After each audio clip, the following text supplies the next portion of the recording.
Thank you for coming to the Liberty Lighthouse podcast. I am your host, Patrick Fiel. And I am Trevor Fye. So, Trevor, do you got any statements before we start the show? Not really. Let's just dive into it. Okay, so our first story of the day comes from the state of Pennsylvania, where Congressman Tim Murphy said that he is resigning and he will not be running in next year's midterms. Because, as any good Republican, he is pro-life. He's part of the pro-life caucus. He's been one of the champions of stopping the murder of children throughout the land. He actually co-sponsored a bill that is going through Congress right now. It's expected to fail in the Senate, where the Democrats have enough to stop it, but it would stop abortions after 20 weeks. So, sounds really good, right? Of course, yeah. And then it turns out he cheated on his wife and had sex with a woman she thought she was pregnant. By the way, it turns out she wasn't, so this was really all for nothing. And he tried to convince her to get an abortion. Huh. Well, that is just... why? See, this is my big issue with some concern, because I don't think this is like the first time this has happened either. I mean, I can't think of a time this happened, but I am sure that it's happened before. I mean, I am like full on pro-life. Like, there's no ifs, ands, or buts about it. And I appreciate those in the political arena who are the same way as me. But why? But why like do this? You know, it's really funny. Is that I was, and actually, Trevor, you don't know this, but I was looking because we've been trying to pull together a list of people we're looking to possibly endorse for the midterms, and that Tim Murphy was actually on that list of people I was looking at endorsing, and I was like, oh man, I started looking him up. I mean, he's a good conservative. He's really pro-life. He's the head of the pro-life caucus. I was like, man, we're probably going to endorse this guy, and then this happens, and I'm like, oh, great. Of course. Well, by the way, that just goes to show you that if we endorse someone and they turn out to be terrible later, we had no way of knowing. Yeah. And with politicians, there's a good chance that some of them are going to turn out to be really awful. Yeah, I'm like, the amount of disappointment that is like in my heart from this I'm so frustrated by it. It's because being pro-life, especially like today, it kind of isn't popular. Like, and it isn't. The murder of children has become more popular. Yeah, it's disappointing to see. I don't really know what he could do besides resign, because he'd be mocked by everybody. He is being mocked by everybody. Right. Wow. So Trevor, yeah, are we going to be talking about Rex Tillerson? Yeah, all right. So this story actually has not really too much to do with like politics or anything, but Rex. It has a lot to do with everything politics. has something to do with politics, but this is more funny than anything. This past Wednesday, our Secretary of State, Rex Tillerson, decided to host a surprise press conference. Rumors have been flying around that he and the president were at odds, and pretty much he would become the next member of the administration to resign. Well, the press conference was kind of the exact opposite of that. He came out in very, very strong support of the president and was very supportive of the America First agenda, and that pretty much the news had been making up all this big mumbo-jumbo that he and President Trump were at odds. Yeah, and he was, like, one of the things he said in the press conference, that it was like, he said, I have never even considered leaving this world, and that, you know, he serves at the pleasure of the president, so he was really trying to show that respect to President Trump. But and like I said, he did not. You pretty much covered it. He said he was 100% his. Yeah, sorry. He was 100% behind his boss, and he was gonna do whatever the president needed him to. Well, here's where this all kind of stems from. NBC had like reported that Tillerson called Trump an effing moron. Well, I don't think he'd be the first. but no. It's funny. Where did this source come from? Because there are all these unnamed sources. And one, okay, Tillerson's not like stupid. So how would anyone around him, like, I don't see how he could call someone an effing moron and like there not be a like solid source. Well, because of the fact that the people who were in that room, I mean, remember it was after a high level national security meeting, so none of them want to, be the ones to say that they leaked it. Honestly, in my opinion, I think he probably said it, especially because if you look at the press conference, he never said I didn't say it. All he said is that he would not respond to petty rumors. Yeah. Where I come from, we don't respond to this petty stuff. Exactly. And by the way, he's like, I think he's like from the South, but he's from Texas. Yeah, but he's been in like New York for a long time, so I don't know why he has that dramatic of an accent. But yeah, I mean, I think he probably said it. It's just kind of like, I don't care. Well, see, I care because I was skeptical of him like when President Trump nominated him, but for the most part, I've actually really liked him in what he's done as Secretary of State. But I mean, there's still rumors flying in that his resignation is going to be coming because I heard that something like he wasn't fond of the UN ambassador Nikki Haley. Oh, I know. I love Nikki Haley. I don't know how you couldn't love Nikki Haley, but I don't know. This continuing spiral of the Trump administration, like I don't know. I don't want to call it crumbling or anything, but I mean, there's certainly a few more bumps than at least I remember seeing in the Obama administration. Well, I mean, because of the fact that I think a lot of it's come in. This has been a lot of it is that Trump's trying to the Trump organization is still one of the largest private companies, and that's to say a lot because of the fact that it's a privately held company, even though it does enough business that almost all companies its size would be traded publicly, and it's not, and it's because Trump is a bit of a control freak, and when you run the country, it's just not a one-man job. Right. Cough, cough, King George. But yeah, that pretty much does it for our boy Rex Tillerson. Well, okay, actually, I have more. Okay. Yeah, I just want to say, if he said it, yes, he's the Secretary of State, he's the president, but also still, it's his job, and Trump is his boss. I have called my bosses effing morons. Everybody does. The problem comes is the fact that he may have said it publicly at a national security meeting. That is my problem, but it's just the fact of him calling Trump an effing moron. I don't have many qualms about that. I don't know. I think this is kind of a non-issue that's trying to become an issue. Again, try to make up that there's issues between the president and Mr. Tillerson, and then it's going to continue to spiral into something that will actually become an issue. Because I can't remember the name of the theory, but if you say something bad's going to happen, after a while, it's going to become true. Yeah. I hope he doesn't resign. I've liked Rex Tillerson. Like I think he's been a great Secretary He's of been State. the voice of calm in the North Korea issue. Yeah, because of the fact that some people just want to carpet bomb people, and as you know, I am very opposed to that idea. Right. That's 3.5 million people that would die, and I don't like the idea of us going to war with North Korea because I think that would set off a chain reaction. I think it would be really bad to go to war with North Korea, and I think right now Rex Tillerson may be one of the only things standing in the way of going to war with North Korea. Yeah, I definitely agree with that. I think he's done a fine job as Secretary of State so far. Well, it's nice to have you while we did. All right. Are you ready, Trevor? Viva Catalonia! So, over the weekend, actually, technically it was before our last show, but we pre-record everything. I'm sorry. Life is a lie.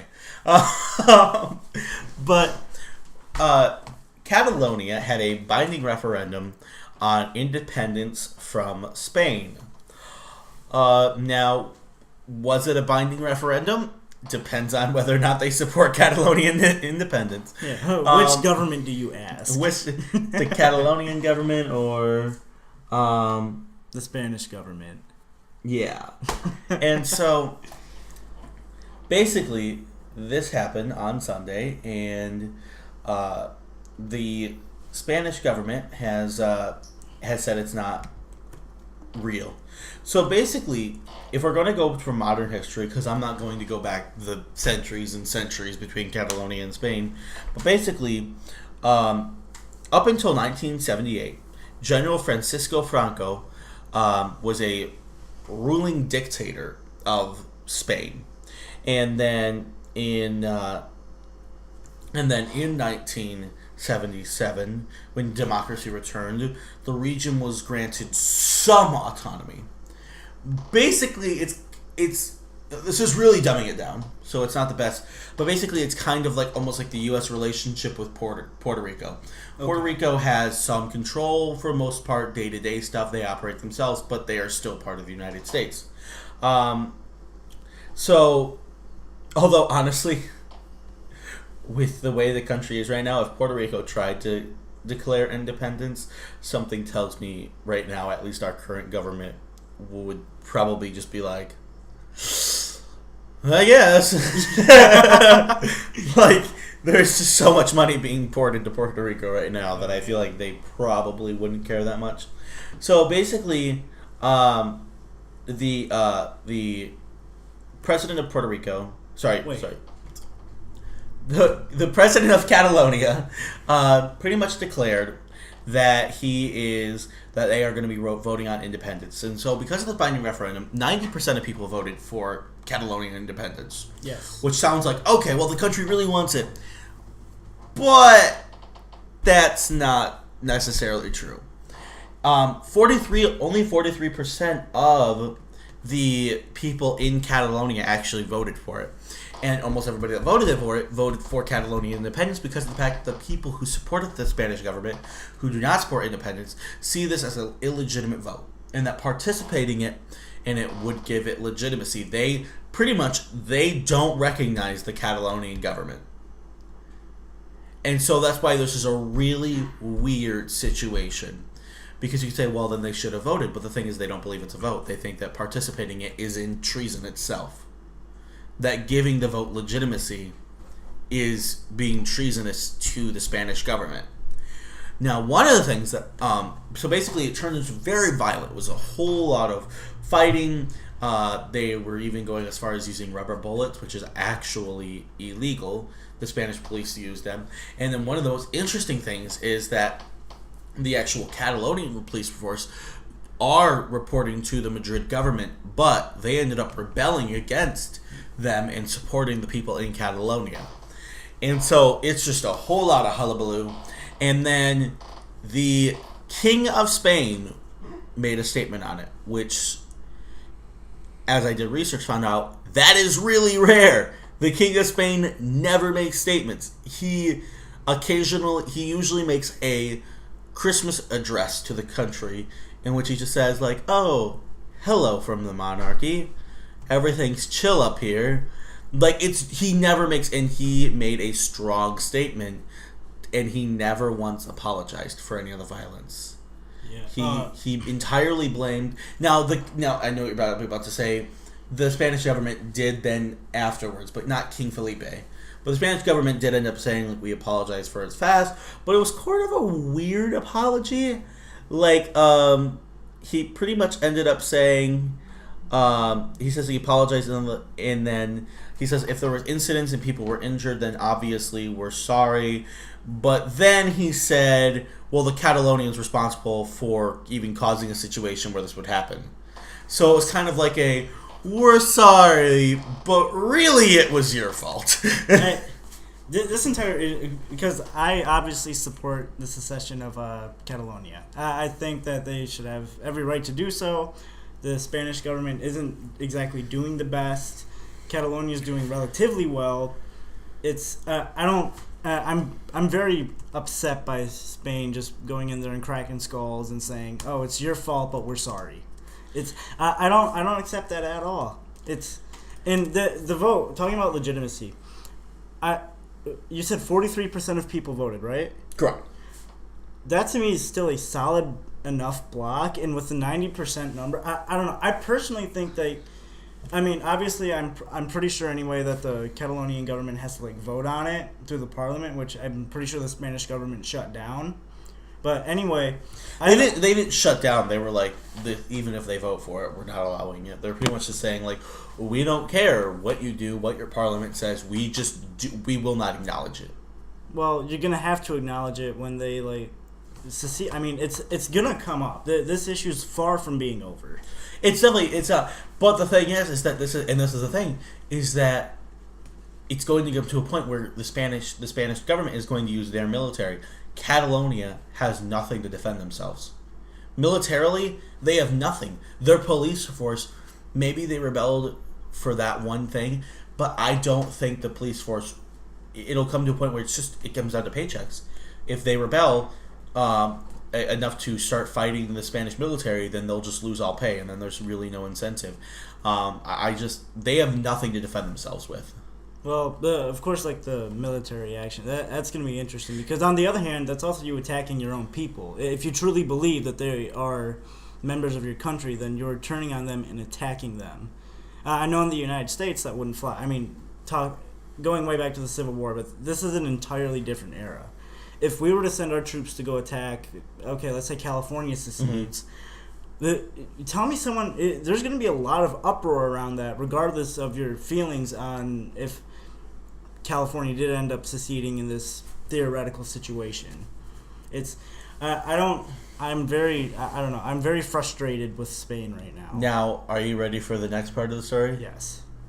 And this is the part where I thought, up until this point, I thought, okay, maybe they'll be able to do it. Now, this has been an interesting turn of events, is that the EU said that they are siding with Spain and that if Catalonia declares independence, they are not welcome to the European Union. That's petty.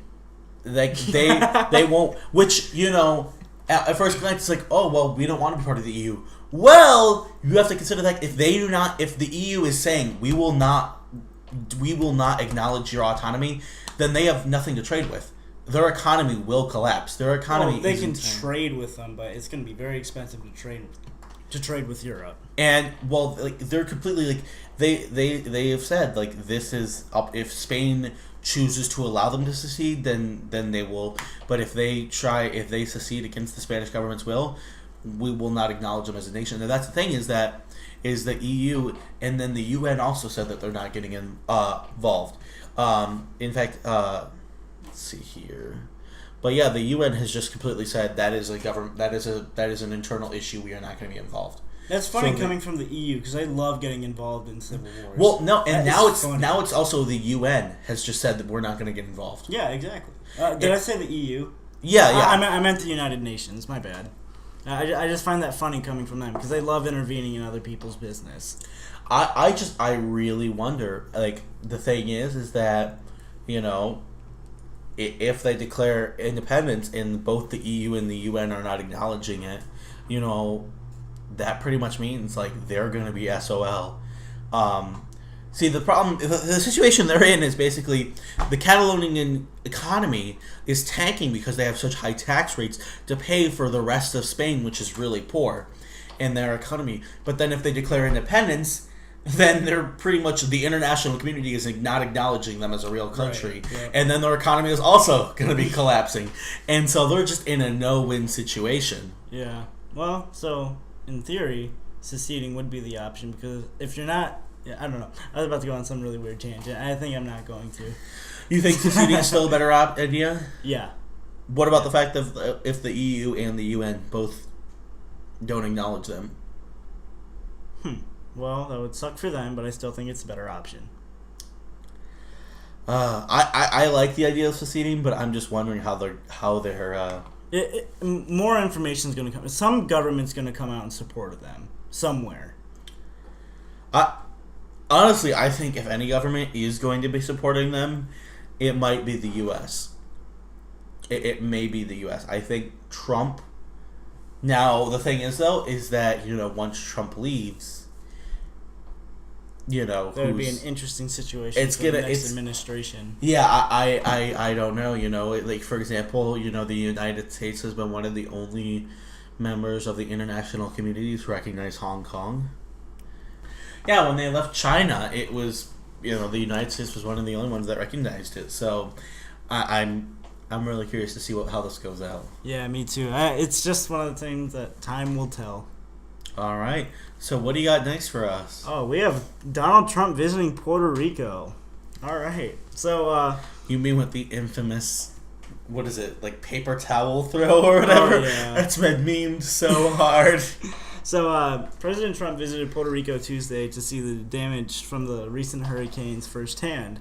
Of course, he didn't disappoint with creating plenty of controversy as he normally does.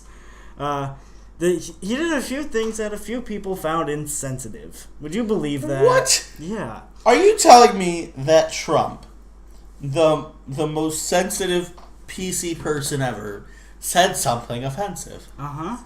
All right, so he started off by saying that Puerto Rico had thrown our budget out of whack. Yeah. That was a moment that I don't care how much you support Trump. You have to admit that was like, oh, bro. Come on. Come It gets better. And then he was like handing out supplies to a crowd, and for whatever reason, he was like, Kobe, I'm gonna shoot this paper towel from like deep. Oh my god, it was so funny. Did he actually acknowledge Kobe at all? I don't think so, but dude, if you like watch his shooting form, he's a baller, dude. Are you about to tell me that Trump could play in the NBA? Maybe like 40 years ago. No, oldest NBA player, best post presidency, joins the New York basketball team. Oh my, dude, there are 2 New York teams. Oh, what's the New York teams? I don't okay, know there's sport. the New York Knicks. They play at Madison Square Garden, and then there's the Brooklyn Nets. They play in Brooklyn. Wait, is Trump from Brooklyn? No, he's Queens. I'm not sure what part of New York Trump's from, but he's from Queens. I don't know where Trump Tower is. But I don't know. There was like a certain extent where stop clicking the damn pen. There was like to a certain extent. I thought some of the comments were a little insensitive, but at the end, I kind of think he was trying to lighten the mood because I mean Puerto Rico's seen so much like sadness and like just destruction that. I mean, maybe I'm not sure I entirely agree with it, but maybe he was just trying to lighten the mood a little bit. I mean, the people have just seen so much like destruction lately that maybe and they were not very well placed jokes, but maybe a joke was there to try to lighten the mood. Right now, still, by the way, update I decided to check out before we started the show. 2 weeks later in Puerto Rico, still only 11% of the island has power. And it looks like that's going to be kind of where it is for a while. Yeah, Puerto Rico's in a very bad situation. So, if you are listening, please donate to the people of Puerto Rico. They could use anything they can get. I think right now one of the best charities right now that's doing the most work is actually started by all 5 living ex-U.S. presidents. So you got Carter, Clinton, Bush, Obama. I missed someone. Bush again. Oh yeah, duh. Dude, those are the 2 easy ones to remember. Well, their charity One America Appeal is doing a lot of great work. And we just hope the Clintons don't steal the money. Our next story is, of course, the big topic of the week was the tragedy in Las Vegas. In case, for whatever reason, you haven't heard of it, this cowardice piece of garbage decided to end the lives of at least 59 people and injure 500 more at a country music festival. So what does... I've got to be careful with my language because I get very upset talking about this. So what this person did was he got a room at from the 32nd floor of the Mandalay Bay Resort and Casino, and he pretty much just unloaded. I have no idea how many rounds this dude shot, but he went crazy on this crowd of people. It took police a decent amount of time to find him, and when they did find him, he fired on him and then turned the gun on himself because he's, a piece of shit. But so far, no motive is known. It's an ongoing investigation. The terrorist group ISIS claimed responsibility, but there's not really anything backing that claim. The guy had like 23 guns in his room. At least one of them was an automatic. this story just gets me so upset for so many different reasons. One, obviously the loss of life. It's as I consider myself a decent Christian. The amount of pain that those people have to be going through, because I've lost someone to gun violence, and it's not a good thing. You have a lot more questions than you do answers most of the time. So a situation like this totally breaks my heart. But then the left didn't even wait for it to end for them to start politicizing this issue. I mean, when people should have been going home and hugging their loved ones a little closer and mourning the loss, the left took no time at all. They wasted no time anyway to call for gun control and make it a political issue. This tweet, I mean, some people might find it funny. It just makes me mad. But Hillary Clinton tweeted out, "Las Vegas, we are grieving with you. The victims, those who lost loved ones, the responders, and all affected by this cold-blooded massacre." Okay, I agree with that. She continues, "The crowd fled at the sound of gunshots. Imagine the deaths if the shooter had a silencer, which the NRA wants to make easier to get. What does that have to do with the shooting? Absolutely nothing." And then, in the final tweet, she says, "Our grief isn't enough. We can and must put politics aside, stand up to the NRA, and work together to try to stop this from happening." So put politics aside by talking about politics. This is why she lost. She doesn't care about people. The first tweet she sent should have been all she said. Because I agree with her. We need to be mourning the loss. This was a cold-blooded massacre. But she is so disgusting making this a political point. She literally says, put politics aside, then goes after the NRA. What kind of sick person does that? That was just so infuriating. And a little fact check, gun laws wouldn't have prevented this. This guy had absolutely no criminal or mental backgrounds that would have indicated he could do something like this. And it still isn't indicating a motive. There's no idea. Actually, something I found out earlier today is that the FBI launched a tip line, 1-800-CALL-FBI, because they are just dying for information. There's nothing.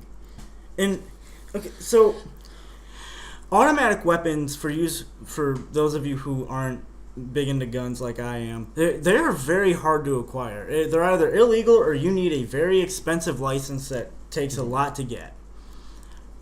Obviously, this guy used something called a bump stock, which can make a semi-automatic into an automatic weapon. And right now, actually, I'll let you go ahead. And the proposals that the left want to do, this doesn't stop it.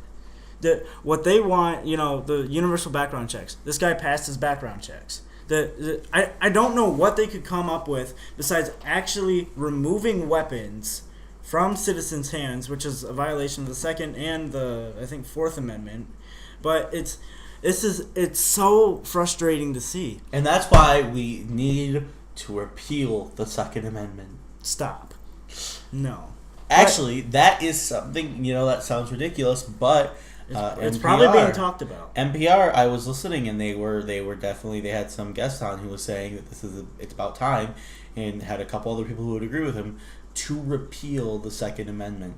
Yeah, but in that's which just Trevor totally responded with about 10 emojis of helicopters.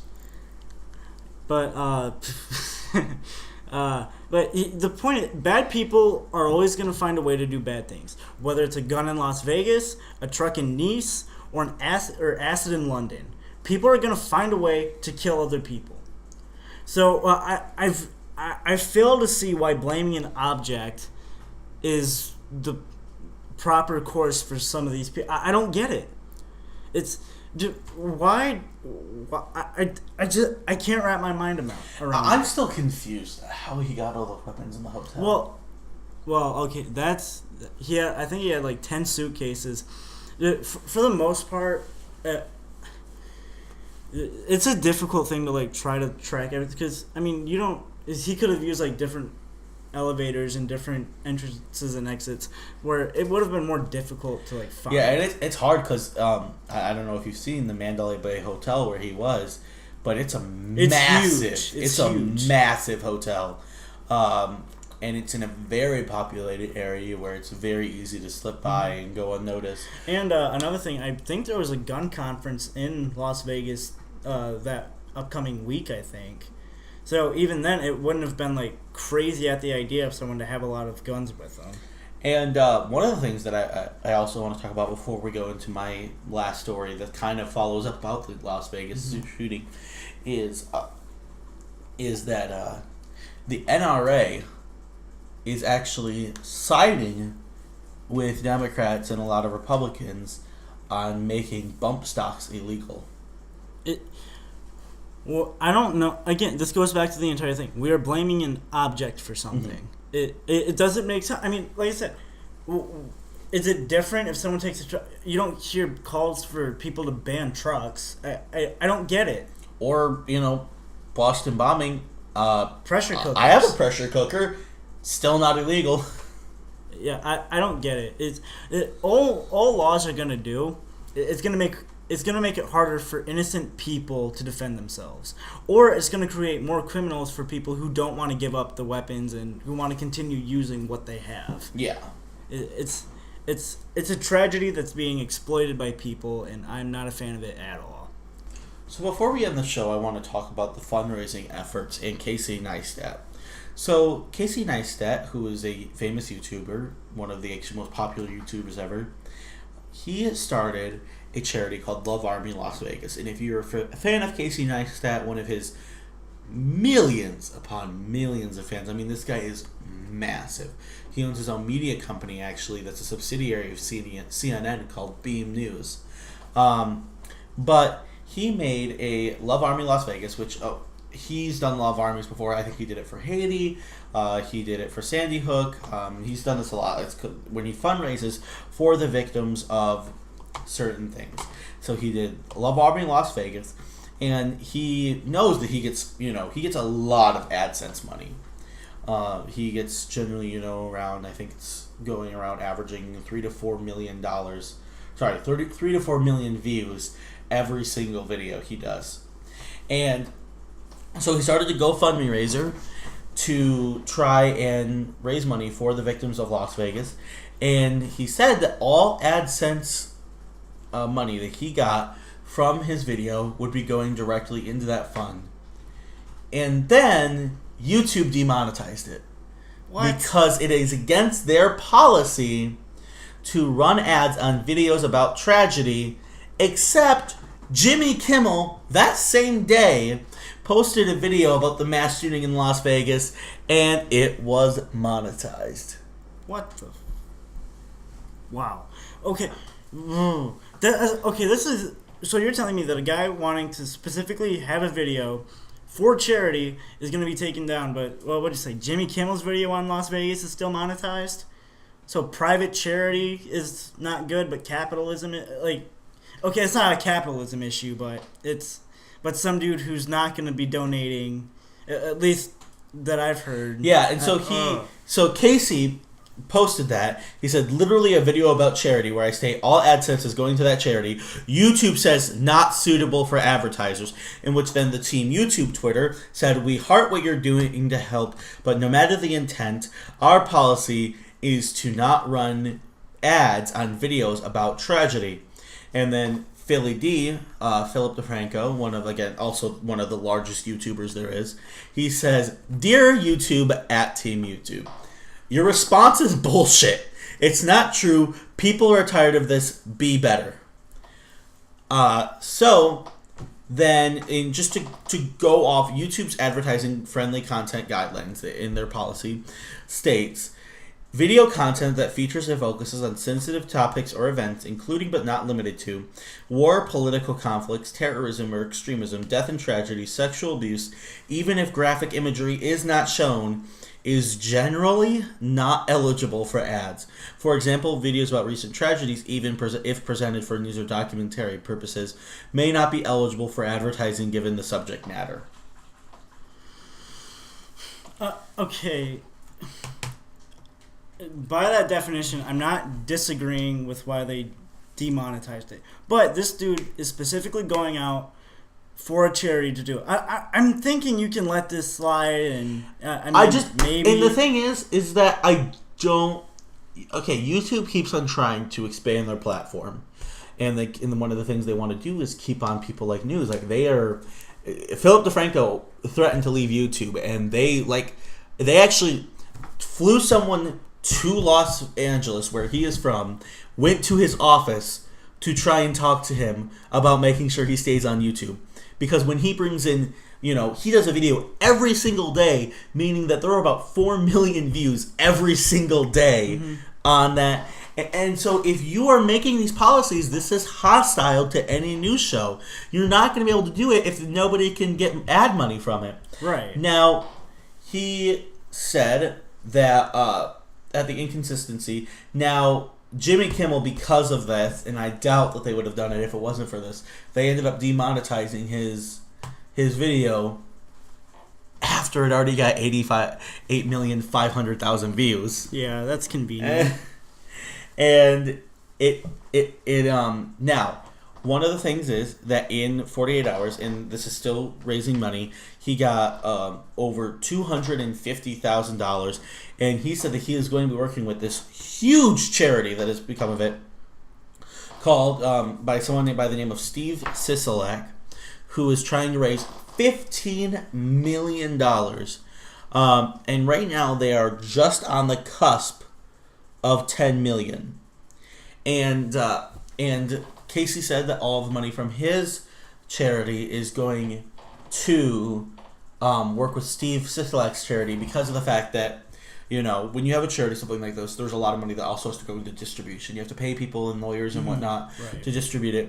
And so he said instead of trying to spend money on that, he wanted to go with Steve, who is actually apparently works for an attorney's office, and therefore cutting down largely on this. So they're working together on that. That's fantastic. And so it's really good to see, even if YouTube is so irritating.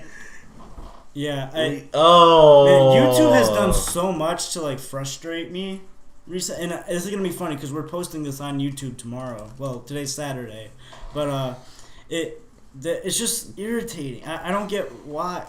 It's money for people who died or are hurt. I don't. Wow, that's shame on YouTube. I don't care. Take the video down, whatever. And so Casey, just double checking. He is at 287,000 views. Dollars. He's dollars. And it's so cool because, if you look at this, and I'm looking at it, and you can we'll put a link in the description. If you look at this, Trevor, this is all just 5-15. This is just shows. He just has this massive audience, and they just all want to throw in what they can, and it all really helps. So we're going to link to Casey Neistat's, and they're all going to the same place, so it doesn't really matter. Right. But we're going to link both of them. And Casey, thank you for what you're doing. You have always been Trevor, I know you don't know YouTube people very well, but Casey has always been one of the most amazing people on YouTube, even if he does ads for Samsung. And Trevor, I'll let you close out the show. Thank you for watching. We appreciate it. Like, subscribe, share the video. But to close it out, the final minute, we're going to just have the names of the victims on the screen. God bless America.